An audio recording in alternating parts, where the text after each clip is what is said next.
continue to stand by for today's conference. Conference will begin in a few minutes. All lines are in a listen-only mode until the question and answer sessions. At that time, please press *1 and record your name as prompted.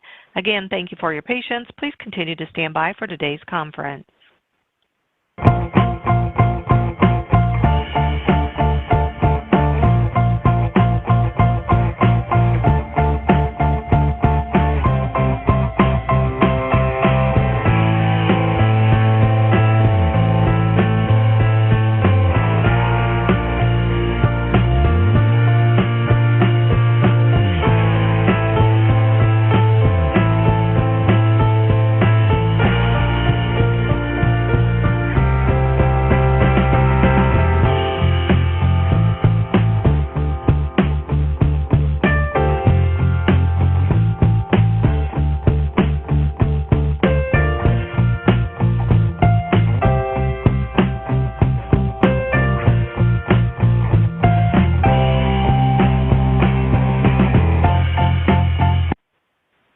Welcome, and thank you for standing by. All lines are in a listen-only mode until the question and answer sessions. At that time, please press *1 and record your name as prompted. Today's conference is being recorded. If you have any objections, you may disconnect at this time. I would now like to turn today's meeting over to Monica Witt. Thank you. You may begin. Hello, good afternoon. I'm Monica Witt from NASA's Office of Communications. Thank you all for joining us today to talk with experts about the science investigations that will be launching on SpaceX's 23rd commercial resupply mission for the agency to the International Space Station. Launch is targeted for Sunday, August 28th, an instantaneous launch window that will open at approximately 3:37 a.m. Eastern Time from Launch Complex 39A in NASA's Kennedy Space Center in Florida. And please excuse me, that launch is targeted for Saturday, August 28th. The Dragon spacecraft will deliver more than 4,000 kilograms of cargo to the orbiting laboratory, including critical supplies in support of some of the 200 to 300 experiments that are ongoing at any given time aboard the space station. Here to talk with us today about some of the science launching aboard the Dragon mission are the experts. For Apex 08, we have Dr. Patrick Masson. We have Dr. Claudia Stern, project lead for retinal diagnostics investigation. To talk about the Gitai robotic arm, we have Dr. Toyotaka Kazuki and Dr. Yusuke Taguchi. And to discuss MISSY 15, we have Ian Karcher. And to discuss a new research facility, the Faraday Research Facility, we have Jeff Fitch. Our speakers will provide a brief overview of the research, and we will open the lines for a few questions after each speaker. If we have time at the end, we will open up lines for additional questions. Your phones are on mute now, and to get into the question queue, you can press *1 on your phone at any time. The operator will call on you and open your mic so that you can ask your question. We do ask that you please to one question, but if we have time, we'll allow reporters to ask a second question. About 1 hour after we conclude, you can listen to a replay of this teleconference by dialing toll-free at 888-566-0452. One more time, that's 888-566-0452. To start, we'll hear from Jennifer Scott-Williams, Manager at the Applications Client Support Office for NASA's International Space Station Program Research Office at NASA's Johnson Space Center in Houston, for an overview of some of the science going up on this mission. Over to you, Jennifer. Thank you, Monica, and thank you to everyone joining in to learn about some of the exciting science we are launching to our orbiting microgravity laboratory this week. At any given time, there are hundreds of experiments across many disciplines of science being conducted on the space station, from cell science to astrobiology, animals to plants, technology demonstrations to remote sensing. Today's conversation will highlight research about exposing materials to the harsh environment of space, studying the stress response of plants to microgravity, protecting bone health with botanical byproducts from a familiar fermented grape product, and much more. The space station is an active, vibrant laboratory where we are making the next steps of space exploration possible. As we set our sights on the moon and beyond, it is the knowledge and practical experience we've gained from more than 20 years of continuous human presence and research on the space station that will pave a successful path forward. The things we do to further those exploration goals also pay dividends back here on Earth. For example, research on this mission could help us better understand and mitigate bone loss for postmenopausal women, demonstrate robotic dexterity in space, and even inspire and motivate girls around the world to pursue STEM careers. As you know, we have 5 fully capable astronauts and 2 cosmonauts on board that are equipped with the training and expertise to do cutting-edge research. And this mission will deliver just more than 1,000 kilograms of science to the space station. This creates a unique challenge for our office, along with the rest of the ISS program, to work diligently together to find the right balance between launching crew provisions and research, what we call utilization, on any given spacecraft. That's why we are so excited to hear from a select few of our principal investigators and payload developers on this call. It is an opportunity for us to get up close and personal with the people that have worked so hard to produce the content that will be executed on board in the coming months. Their work continues to build on decades of insights from our orbiting laboratory's rich history. They and thousands of other scientists are building the pathway for humanity's future in space. To keep up with the space station science, you can visit www.nasa.gov/ISS-science. You can follow us at ISS_research on Twitter. Thank you again for being here, and we look forward to your questions. Back to you, Monica. Thank you so much, Jennifer. Now we will hear from Patrick Masson, Professor of Genetics at the University of Wisconsin-Madison and Principal Investigator for APEX-08. The APEX-08 experiment will study plants' genetic responses to stress to identify key targets for genetic engineering of plants that are more suited to microgravity. We'll start with you, Dr. Masson. Thank you, Monica, and good afternoon, everyone. So, as Monica just mentioned, APEX-08 is an experiment that deals with plant responses to the stress associated with exposure to the microgravity environment. So this experiment derives from the observation that has been made by many research teams, including ours, that plants grown under microgravity conditions are actually stressed. So, turns out that plant biologists have been studying plant responses to environmental stresses on Earth for many, many years, and we know quite a lot about the mechanisms that allow them to cope with such stresses. One such mechanism is actually the accumulation of a group of compounds that are named polyamines. These compounds accumulate in response to stresses like drought stress, heat stress, cold stress, a whole range of stresses on Earth. What is interesting about them is that upon accumulation, they actually contribute to stress mitigation. They help the plant cope with the stress itself. Now, when you analyze plants grown under microgravity conditions, they show all signs of stress, but there is no evidence of activation of the pathways that are typically associated with polyamine accumulation. So we wondered if the stress symptoms that are displayed by plants exposed to microgravity might be a consequence of their inability to activate the polyamine mitigation pathway under those conditions. And so in APEX-08, we will test a number of plants that have been genetically altered to accumulate either more or less of a particular polyamine that is named putrescine. Doesn't matter what it's named, really, except for the fact that normally on Earth, if a plant is stressed, it accumulates putrescine, and putrescine contributes to stress mitigation. So we have engineered Arabidopsis thaliana, that's a plant that's typically used as a model system in these studies. We have engineered plants to alter their ability to accumulate putrescine.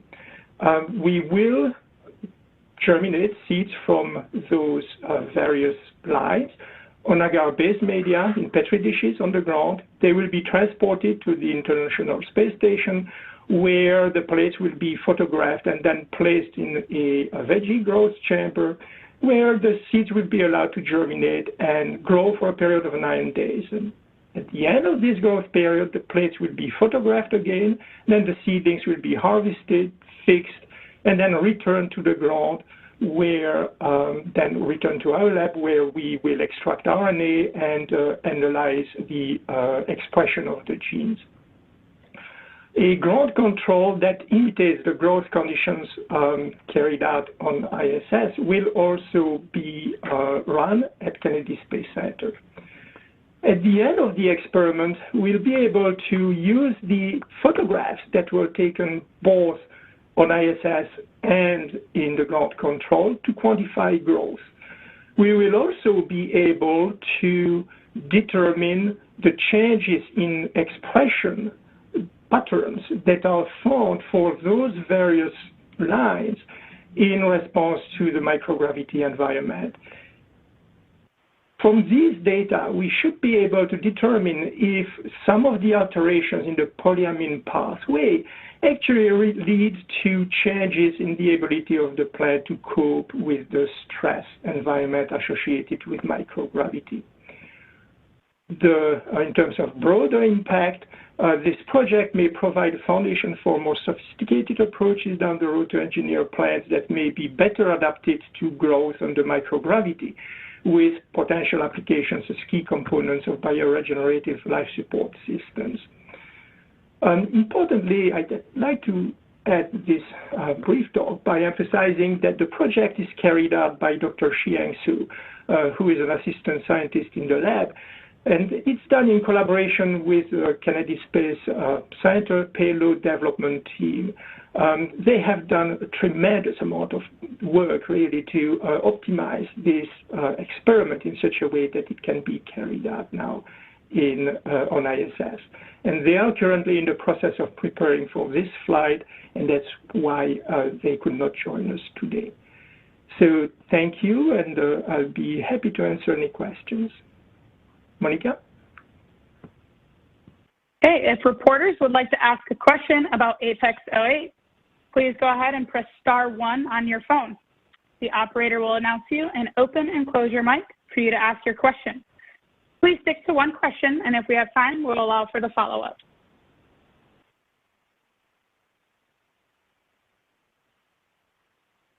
And we do have a question coming from Marcia Dunn from Associated Press. Your line is open. Yes, hello, thank you. Is there only one type of plant flying, the mustard family plant, Silcrest? And I see in your literature that you refer to some mutant strains that you're going to be flying. Could you talk a little bit more about how they differ from your basic variety, Silcrest, and any idea how many numbers of all these will be flying? Thank you. Absolutely, a great question. So yes, we will grow Arabidopsis thaliana, which is a model system. We will basically use the wild-type plant, and then a number of lines that have been modified to change their ability to accumulate putrescine. We will have mutants of Arabidopsis thaliana, 2 mutant lines that are affected in a gene that encodes an enzyme that is involved in putrescine degradation. So those mutations will lead to increased accumulation of putrescine. We will also have another mutant that affects a gene that encodes an enzyme involved in the biosynthesis of putrescine. So those ones will accumulate less putrescine.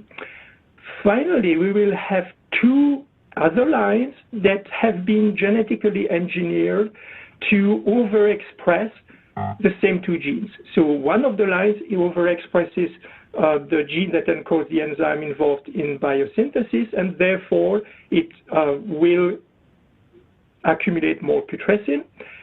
And the last one will basically be a transgenic plant that expresses a higher level of an enzyme involved in putrescine degradation, and so that one will again accumulate less putrescine. So by comparing both growth and expression patterns between those mutant and transgenic lines on one end and the wild type on the other end, we should be able to determine if some of those either mutant or transgenic lines display increased tolerance to the microgravity environment compared to the ground control, and also whether substantial changes in expression of genes occurs in those lines in response to the microgravity environment.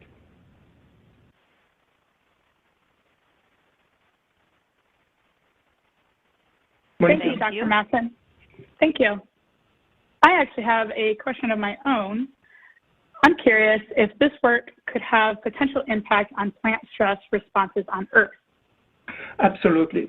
So it turns out that this particular pathway, as I mentioned during the talk, that pathway has been heavily investigated in plants.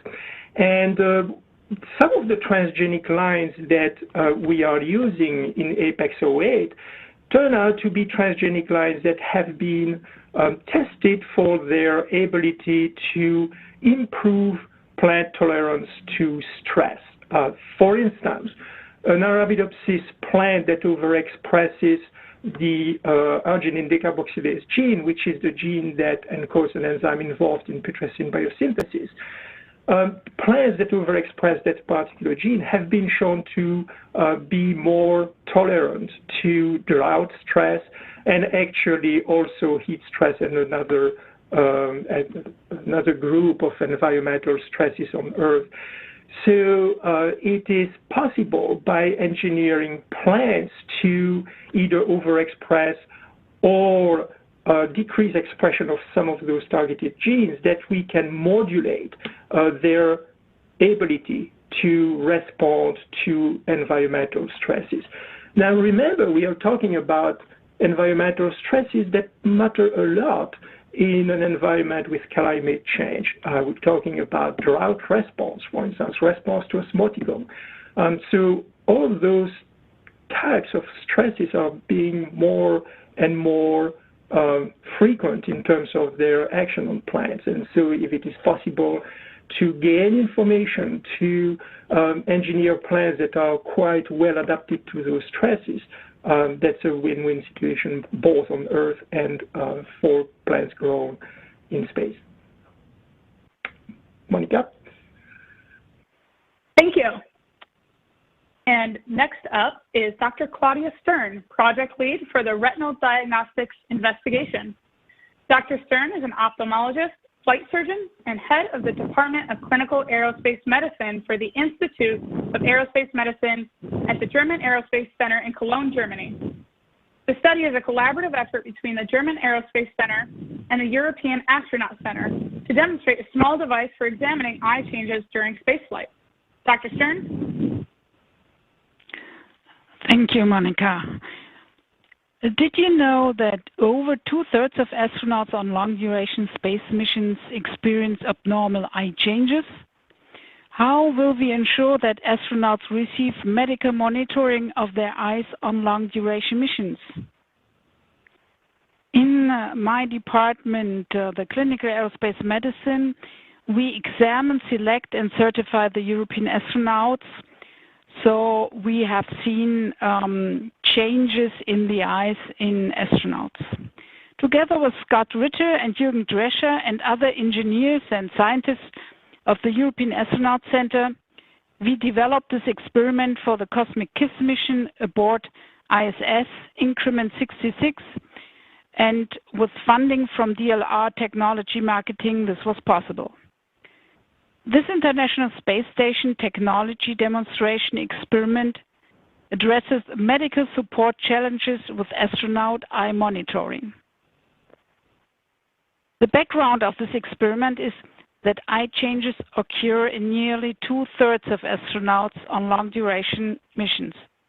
Many of these eye changes can be seen in the optic disc region of the retina, which is the back of the eye, which connects the eye to the brain. These eye changes contribute to a constellation of symptoms, which have altogether been termed spaceflight-associated neuroocular syndrome (SANS). To monitor these changes during spaceflight, optical coherence tomography (OCT) scanners have been launched to the International Space Station. But these machines are very expensive. They are the gold standards in clinical ophthalmology, but they cost approximately $100,000 and weigh over 10 kilograms, which creates about the same amount of dollars for launch. Why is this significant? The spaceflight-associated neuroocular syndrome (SANS) is described as the #2 red risk for human travel to Mars. And to address this risk, focus on developing small footprint diagnostic devices for expeditionary spaceflight is needed, which will also minimize launch costs. To address this need and to do it with small footprint diagnostic devices that are also minimally or non-invasive, our team developed an experiment for International Space Station Increment 66 to test small, mobile device-based retinal diagnostics for use aboard ISS. Our objectives are to demonstrate that these devices can show progression of the spaceflight-associated neuroocular syndrome and to demonstrate that machine learning models can detect images of SANS collected from these devices so that in the future astronauts can diagnose eye changes on their own without support of the in future far away flight surgeon. The hardware for use during Increment 66 is comprised of two components: a commercially available off-the-shelf lens, which was selected based on previous research on weight and usability, and a custom 3D printed adapter for attachment to the astronaut's iPad with a total weight of only 30 grams. With the data collected from this experiment, we plan to validate this technology for use in space operating environment and use the videos collected to train models to detect eye changes due to optic disc edema. On Earth, this could have applications in detecting common eye problems, for instance, glaucoma, rise in intraocular pressure, age or injury-related pathology, for patients without easy access to medical specialists.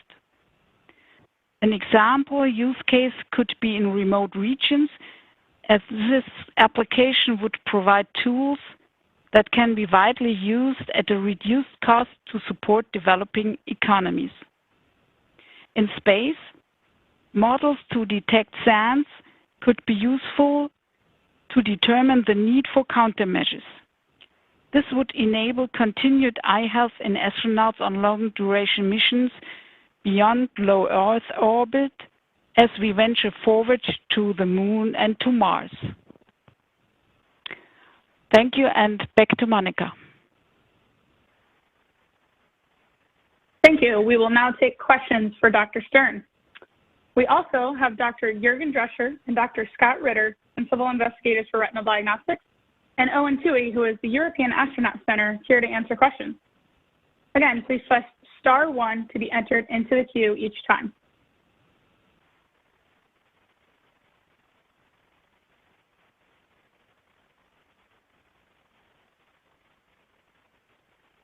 I have a question.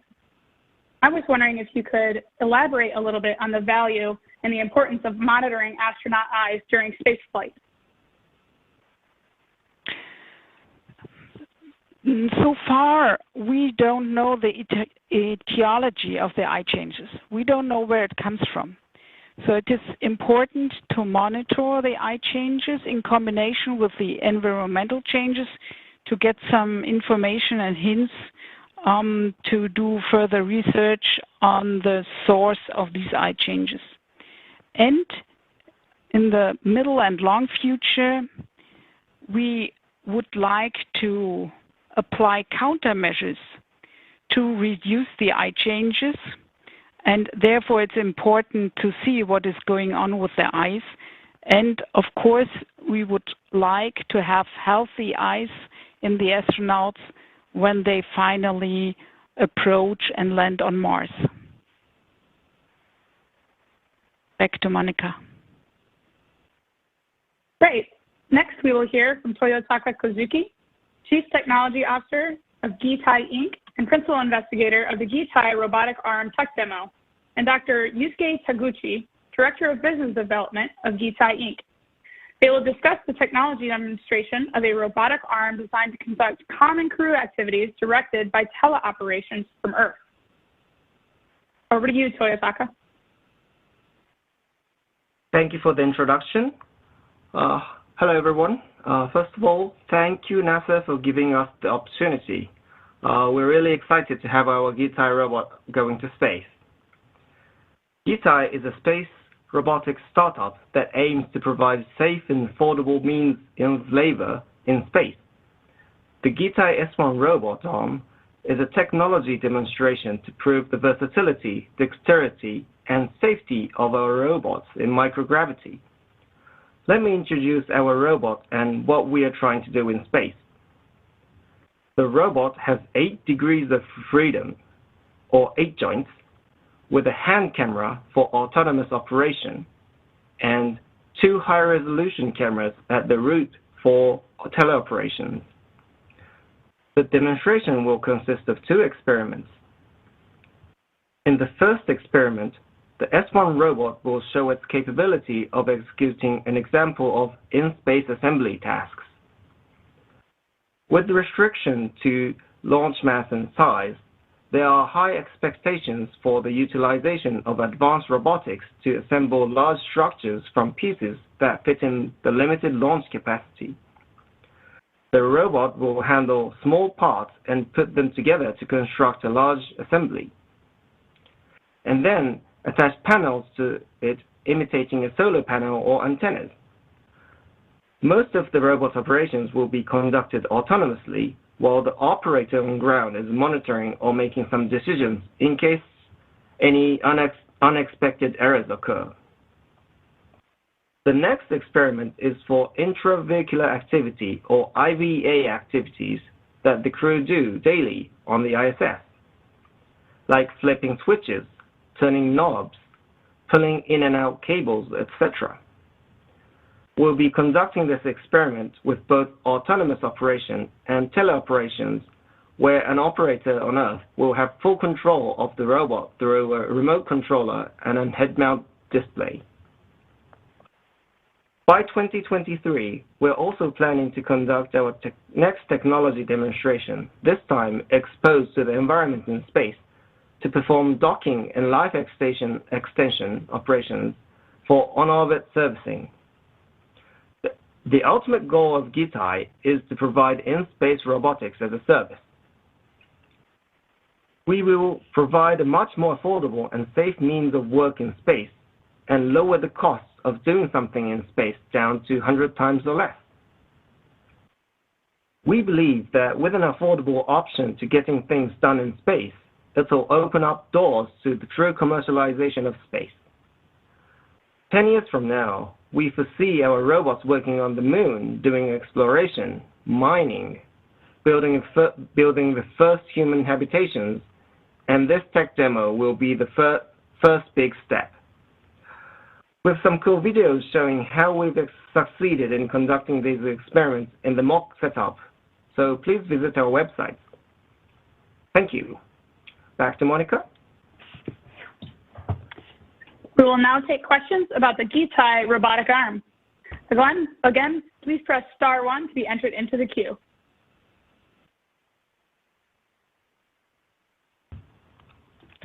We do have a question from Paul Brinkman from UPI. Your line is open. Hi. Yeah. Thanks. I was wondering if you could compare the GITAI experiment to other types of robotics that have been used on the space station, or that I think there are some that are like floating robots that move through the air on their own. I assume this will be anchored somewhere. So could you talk about the difference, why this one is not floating?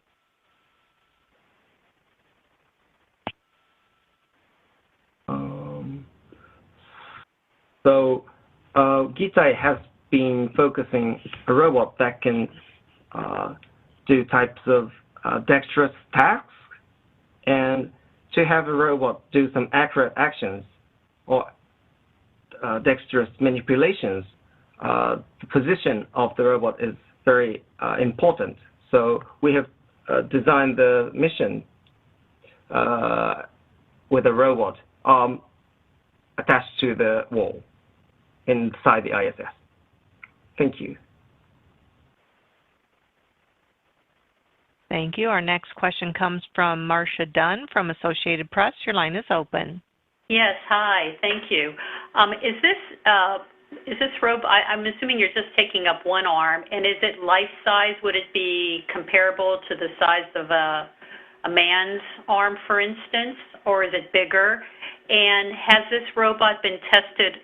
Has it been used or tested on Earth with maybe car manufacturing or some other manufacturing tasks here on Earth? Thank you.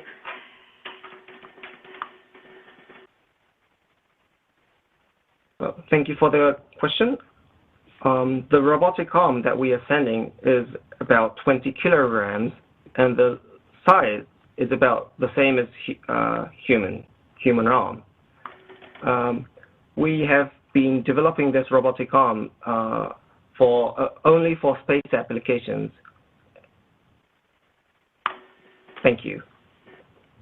If I could ask one more question, what is the trickiest kind of tasks do you think this robot arm could do, and how does it compare to the Robonaut that NASA was working with, the humanoid robot, some years back?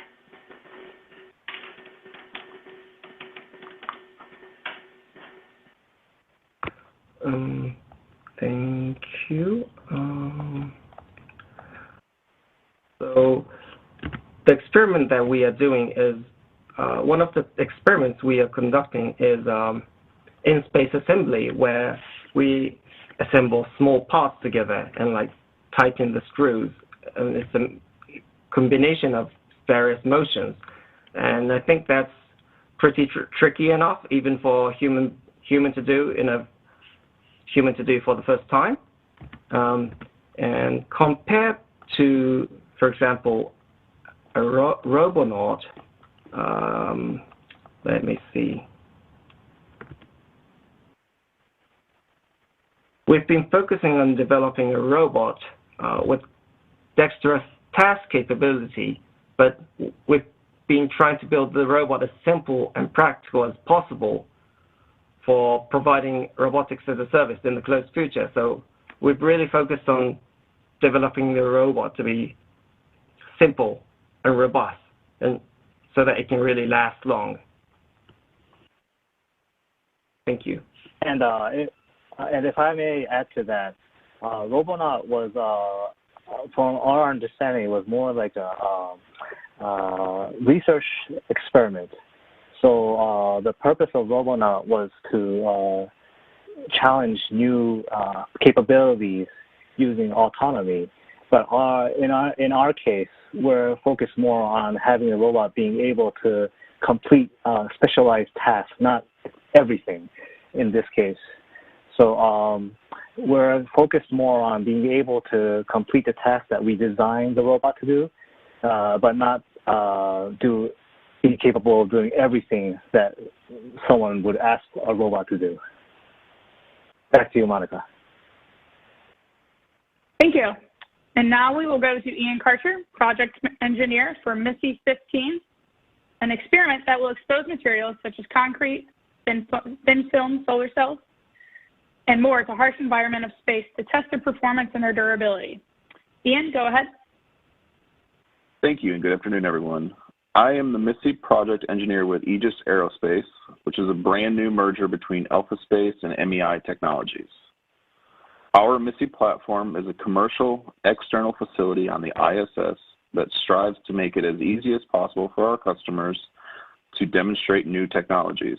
We fly approximately every 6 months, carrying new experiments each flight. MISSI provides an unprecedented ability to test virtually anything, such as electronics, solar cells, materials, systems, and communications links. The external space environment where MISSI is installed includes extreme levels of solar and charged particle radiation, atomic oxygen, hard vacuum, and temperature extremes. An experiment will be integrated into a MISSI science carrier and can face any orbital direction on MISSI, those being RAM, Wake, Zenith, and Nadir, or it can be completely enclosed in the MISSI carrier. MISSI broadens access to space for virtually any company, university scientist, or even in some cases, high school students.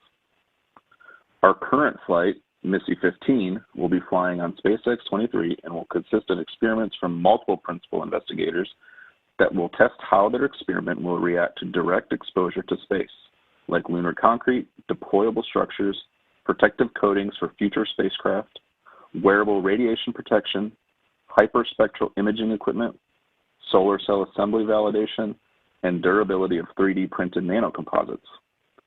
The MISSI 15 principal investigators consist of NASA materials scientists, commercial space technology companies, and university scientists. Experiments are integrated into 4 MISSI carriers, which will be installed onto the MISSI flight facility using the ISS robotics arm. Our operations team will be commanding the MISSI carriers to open and close as necessary for exposure or safety, all while taking on-orbit photos of the experiments and providing them along with environmental data to the principal investigators. One experiment that I would like to highlight is the hyperspectral imager from Nanomics, a small company in Austin, Texas. The imaging system will be looking at the edge or Earth limb, and we'll look at the atmosphere and we'll study the survival and calibration of their microprocessor and camera system. We are very excited to be launching MISSI 15 this weekend, as well as preparing for a launch of MISSI 16 this spring with a whole new suite of experiments. We pride ourselves on quick turnarounds for our customers and ease of flying experiments on the ISS, where we manage all NASA requirements and communication to avoid delays for those not as familiar with the process. We are always looking to help anyone that has a need to test in space, but may not have the resources, knowledge, or time to do it themselves.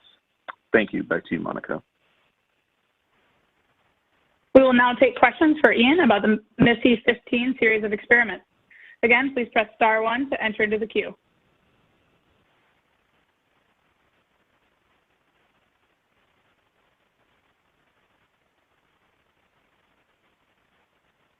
Ian, I have a question for you. How can someone get their experiment onto MISSI?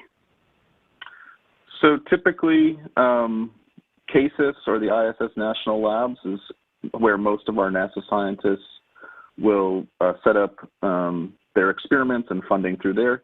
We also offer the ability to go directly through us, and we will be able to manage all of your experiments too. So anybody that is looking to fly on MISSI can go to alphaspace.com or aegisaerospace.com and can then contact us, and we can get a contract going.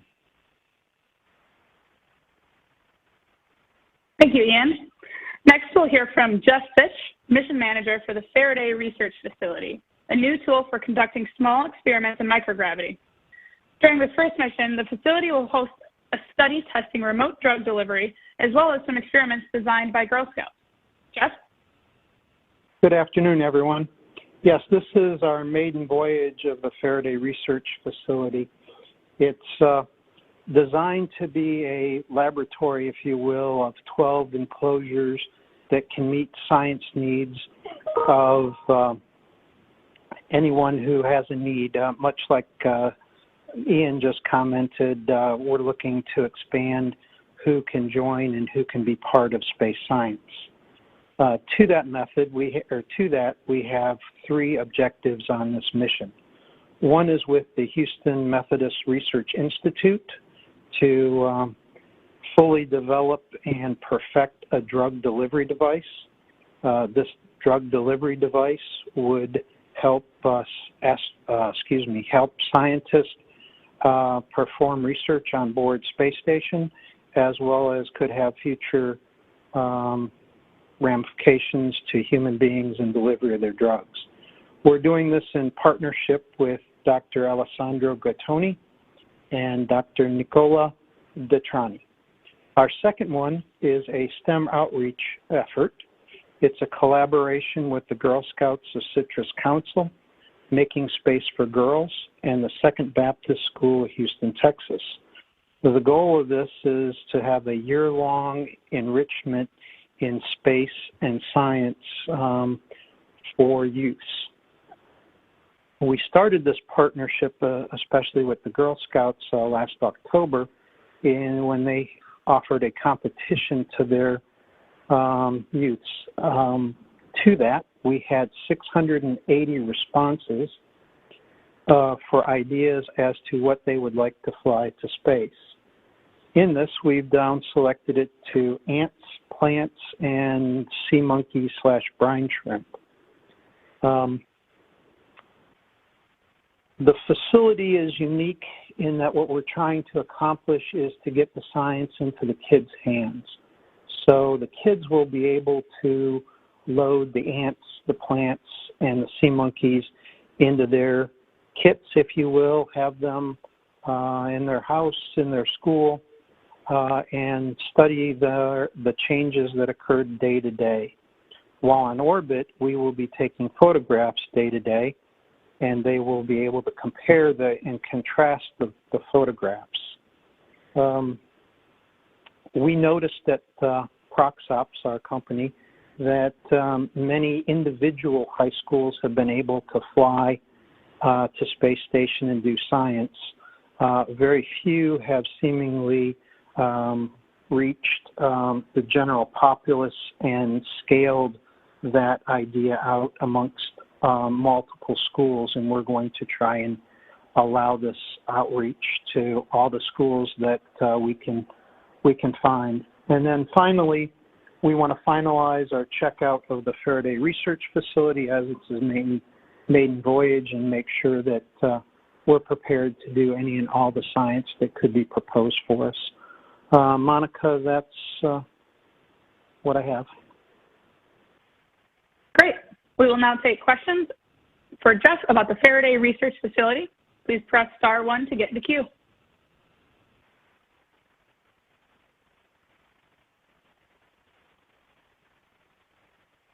Jeff, I have a question about the possibility of other experiments. So once the Faraday Research Facility has been validated, what kind of other experiments do you expect to host? Well, we're hoping to, again, reach out to more youths, get what their idea, what their interest is, and continue our STEM collaboration. Our belief is that we've heard from a number of the major corporations, at least in the United States, that scientists are their limiting factor. They can't find enough scientists. We're hoping to cement kids' desire, knowledge, love of space and science to stay with it and go all the way through and graduate with college degrees in the STEM fields.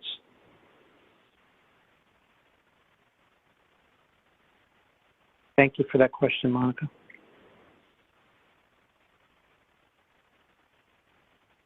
Thank you. And we do have a question from the phones from Amy Thompson from space.com. Your line is open.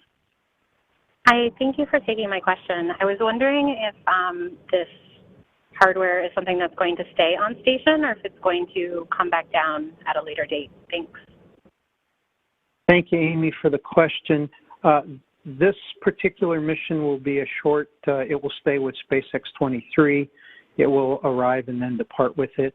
The facility does have the ability to stay on board for longer periods of time.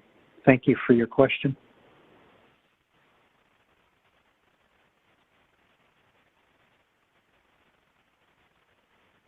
you. And finally, we do have one more briefer who joined. We will hear from Dr. Fabio Peluso, team leader for the READY-FP experiment.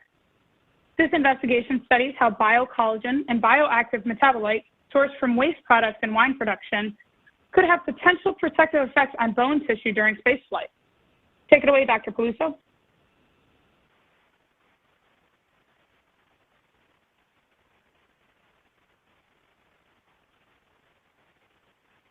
I think we may have a technical glitch, so at this time, we will go ahead and take additional questions for any of our speakers. Again, if you'd like to ask a question for any of the briefers that we had, please press *1 on your phone. Thank you.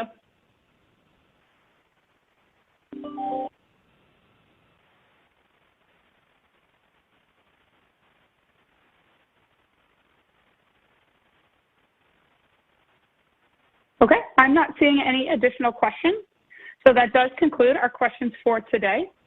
Thank you, everybody, for your interest in this important science, research, and technology that is heading to the International Space Station on the next SpaceX cargo resupply mission. You can read more about our featured investigations in a story now online at www.nasa.gov/ISS-science. Please stay tuned to nasa.gov/SpaceX for more details about the upcoming launch and coverage on NASA TV. You can follow along with our researchers and these studies by following @ISS_research on Twitter. And again, you can listen to a replay of this conference by dialing 888-566-0452, 888-566-0452. The replay will be available starting about an hour after the conclusion of this call. Thank you again for joining us. Thank you. That concludes today's conference call. Thank you for your participation. You may disconnect at this time.